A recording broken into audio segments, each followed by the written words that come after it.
कराया कर गया, जो कुछ कहाया कर गया।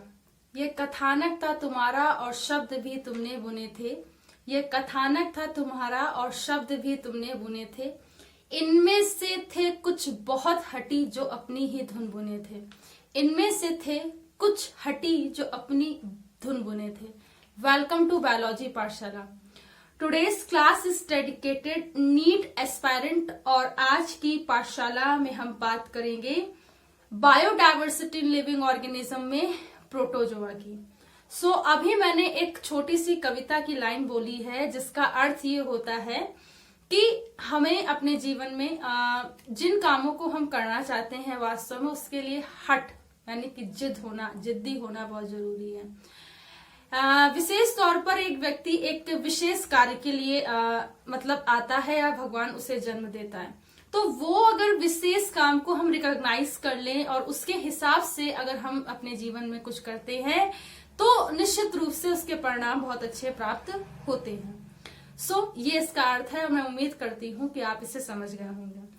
अगर मैं आज की पाठशाला की बात करूं तो आज की पाठशाला का टॉपिक बेहद इंपॉर्टेंट है। वजह इसकी ये है क्योंकि ये बायोडायवर्सिटी इन लिविंग ऑर्गेनिज्म चल रहा है और टॉपिक में जो मेन बेस है that is a protozoa. Protozoa कहने में शब्द तो बहुत अच्छा है कि प्रिमिटिव एनिमल, लेकिन ये इतना बड़ा है कि मैं आपको एक शब्द में नहीं बता सकती। ठीक, अगर मैं आपको बात करूं मतलब सारी चीजों की कि जितने भी बायोलॉजी में टॉपिक होते हैं बहुत विस्तृत होते हैं। ठीक है, अगर आप एक छोटा सा नर्वस सिस्टम भी लेते तो उसके कितने सारे पार्ट होते हैं आप खुद समझ सकते हैं। तो अपने आप में ये बहुत डीप सब्जेक्ट है और इसके हम कुछ आज एमसीक्यू की बात करते हैं।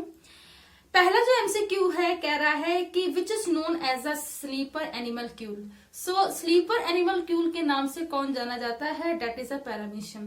जब हम पैरामीशियम की स्ट्रक्चर को देखते हैं तो एक चपलाकार स्लीपर के जैसा या चपलाकार स्लीपर लाइक एनिमल जो होता है वो पैरामीशियम होता है। पैरामीशियम में लोकोमोटरी ऑर्गन सीलिया होता है, ये बहुत ज्यादा पूछा जाता है। इसमें संकुचन धानी भी पाई जाती है। ठीक है, तो ये बहुत है, एक ऊपर होती एक नीचे होती। ठीक है, तो ये आपको ध्यान रखना, दो होती हैं बेसिकली। नेक्स्ट जो क्वेश्चन मैं आपको बताना चाहती हूँ that is which is not related with the sexual reproduction in protozoa. तो प्रोटोजोआ के सेक्सुअल रिप्रोडक्शन से कौन रिलेट नहीं करता है, ये क्वेश्चन है। तो देखिए मैं पहले बता दूं कौन कौन रिलेट करते हैं। देखो, एक तो साइटोगेमी का प्रोसेस में होता है, मतलब उसके साइटोप्लाज्म के मटेरियल से क्या हुआ, एक्सचेंजेस हुआ, देन उससे कोई न्यू ऑर्गेनिज्म का फॉर्मेशन हुआ। ठीक, देन ऑटोगेमी, एक इंडिविजुअल सेल से क्या हुआ, सेल का फॉर्मेशन हुआ, मतलब इंडिविजुअली सेल का ही फॉर्मेशन उसमें होता है। देन कॉन्जुगेशन, न्यूक्लियस का कॉन्जुगेशन हुआ और कॉन्जुगेशन के फॉर्मेशन से मतलब न्यूक्लियस का डिवीजन हुआ, देन न्यू ऑर्गेनिज्म का डेवलपमेंट हुआ। तो इस तरीके से होता है। तो ये तो हो गए कि इसमें ये होते हैं, हमें ये फाइंड आउट करना है कि इसमें कौन से नहीं होते हैं। तो मैं नहीं होते वाले बता दे रही, डेट इज अ सीजियोगोनी। सीजियोगोनी प्रोसेस, इसमें कोई ऐसा प्रोसेस ही नहीं होता। ठीक है, तो आई होप कि आपको इस क्वेश्चन समझ में आया होगा। नेक्स्ट है fever in the malaria is due to the. तो फीवर जो होता है मलेरिया में मतलब क्यों होता है ये पूछा।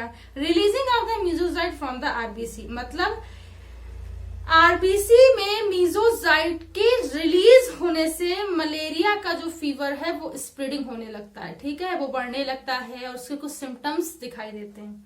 अच्छा, होता किससे है? मैंने बताया था प्लाज्मोडियम वाइरस और मॉस्किटो एनाफिलीज से। तो ये आप याद रखें क्योंकि ये देखिए मैंने परसों की जो क्लास ली थी उसमें भी आया हुआ क्वेश्चन है, तो आपको ध्यान रखना है बेसिकली इन सब चीजों का। ठीक है, अच्छा नेक्स्ट जो आपसे क्वेश्चन पूछ रहा है that is the chemical use in the national malaria eradication programme is. I think I describe this question, या मुझे लग रहा है कि मैंने पढ़ते वक्त इसे ज्यादा पढ़ लिया है। मुझे लग रहा है कि काफी इंपॉर्टेंट क्वेश्चन है, या मुझे ऐसा भी लग रहा है कि मैंने कहीं पढ़ाया है। ठीक है, the chemical use in the national malaria education, मतलब नेशनल मलेरिया एजुकेशन प्रोग्राम में केमिकल एज ए रेमेडी मतलब क्या यूज किया जाता है, ये आपसे क्वेश्चन पूछा गया है। दैट इज अ डाइक्लोरो डाइफिनिल ट्राइक्लोरोएथेन मतलब डीडीटी। तो डीडीटी का यूज किया जाता है नेशनल मलेरियल एरेडिकेशन प्रोग्राम में। आपको ये भी याद रखना। अच्छा, देखिए आपको बहुत अच्छे से इन सब सारी चीजों को याद रखना है। मलेरिया का मतलब किससे फैलता है और क्या सिम्टम्स होते हैं, ये सब सारी चीजें कवर। प्लाज्मोडियम है, एनाफिलीज है, ठीक है, हीमोजोइन सेक्रेशन होता है। बात आप समझ रहे हैं ना। आरबीसी के सेक्रेशन से क्या है, वो रिलीज होता है। तो ये सारे आपको डीडीटी का यूज किया जाता है, समझ रहे हैं ना। ये सब चीजें आपको पता होनी चाहिए, ठीक है, तभी आपका उद्धार होगा।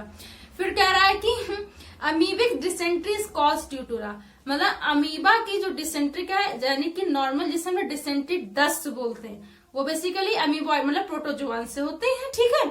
सो वो होती है Entamoeba histolytica. Entamoeba histolytica cause the dysentery and the Entamoeba gingivalis cause pyorrhoea. Pyorrhoea को कॉज करता है, तो ये आपको याद रखना है। ये आपको 2 क्वेश्चन याद रखने बहुत इंपॉर्टेंट होते हैं, ठीक है। अच्छा, नेक्स्ट मैं अगर क्वेश्चन की बात करूं तो पूछ रहा है binary fission does not occur in.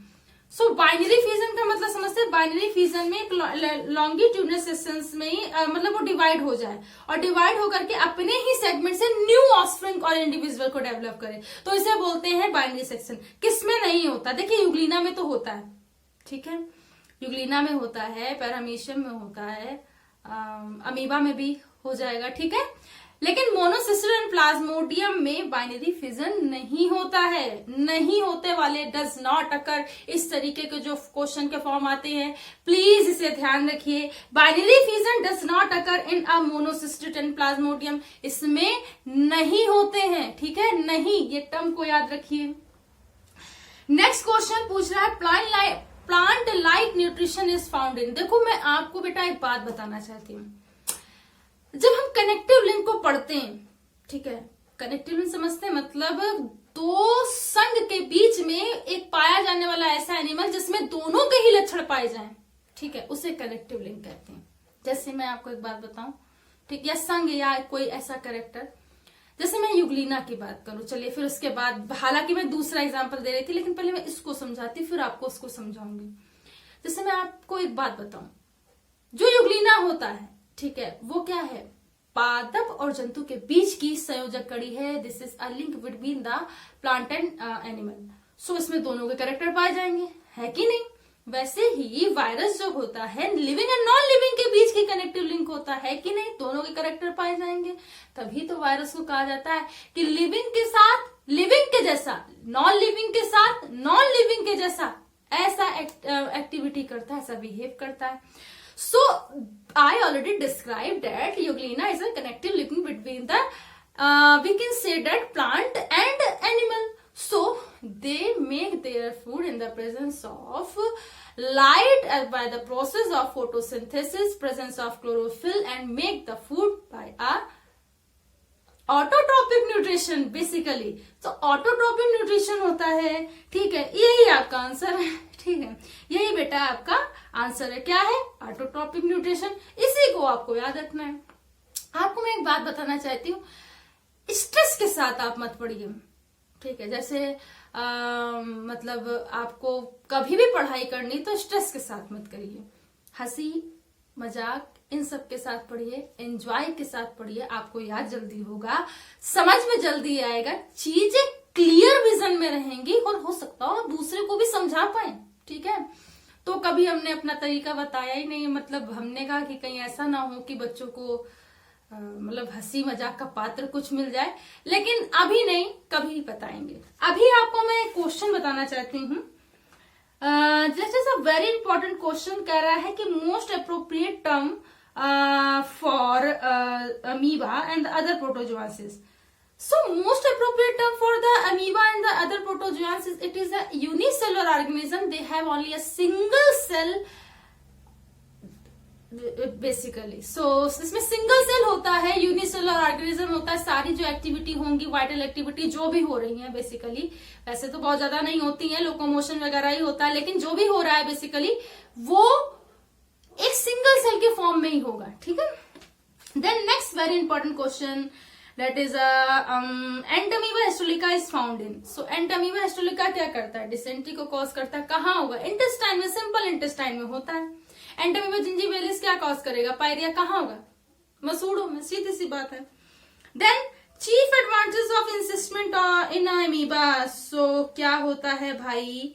So encystment पूछ रहा है अमीबा में कैसा होता है, या आपसे ये पूछा है कि उसका बेनिफिशियल पॉइंट क्या है। तो देखिए कह रहा है ability to survive during the adverse environment condition, मतलब एडवर्स एनवायरमेंट कंडीशन में भी अपने आप को सर्वाइव करने की एबिलिटी होना। ठीक है, दिस इज द इंसिस्टमेंट। ठीक है, ये क्या है? इंसिस्टमेंट होता है।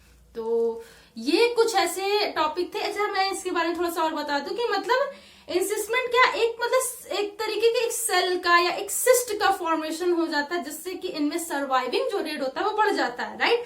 तो ये है इंसिस्टमेंट। ठीक है, ability to survive during the adverse और unfavourable conditions in for the organism basically. So ये होता है। सो ये कुछ ऐसे क्वेश्चन थे जो आपके लिए बहुत इंपॉर्टेंट है, बहुत ज्यादा इंपॉर्टेंट है। इसे आपको तैयार करना होगा, तब आपकी होगी नेट की तैयारी। सो आई होप कि आज की क्लास आपको समझ में आई हो मेरे प्यारे बच्चों, मेरे दुलारे बच्चों। अगर आज की क्लास आपको समझ में आई हो तो इसे लाइक करो और ज्यादा से ज्यादा शेयर करिए। ठीक, और बच्चों को दो। ठीक है, आपको फायदा हो रहा है तो और बच्चों को दो, उनको फायदा दो, ताकि आने वाली जो भी चीजें हैं आप इससे फायदा उठा सके। अच्छा, बायोलॉजी पाठशाला का लेटेस्ट अपडेट प्राप्त करने के लिए हमेशा बायोलॉजी पाठशाला का बेल आइकन दबाए रखिए, ताकि आने वाली लेटेस्ट अपडेट आप तक पहुंच सके।